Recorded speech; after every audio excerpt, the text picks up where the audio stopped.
Good morning. Niluto natin ngayon ay yung polpo, yung octopus. Sinangkot siya natin at meron ditong super sili. Super sili, pinatong ko lang siya dyan, pampaganda. Pinakamaanghang yan, pinakamaanghang. Wag na yung pakikialaman mga kapatid dahil kung hindi nyo kaya, iiyak kayo. Tapos may nakaready ang ating pechay. Tapos ang ating gata, ready na din siya.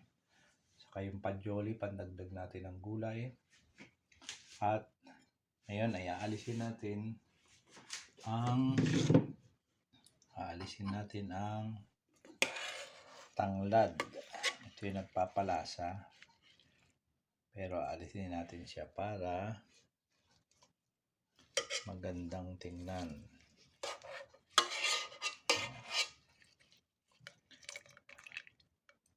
Yun.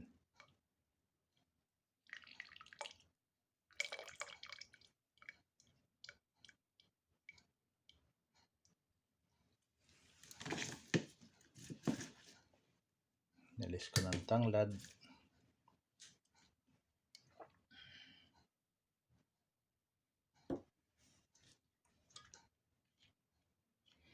Ilalagay natin ang pechay.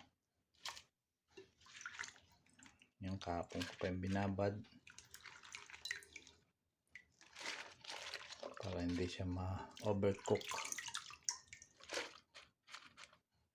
Hindi ma-overcook yan. Umuusok siya.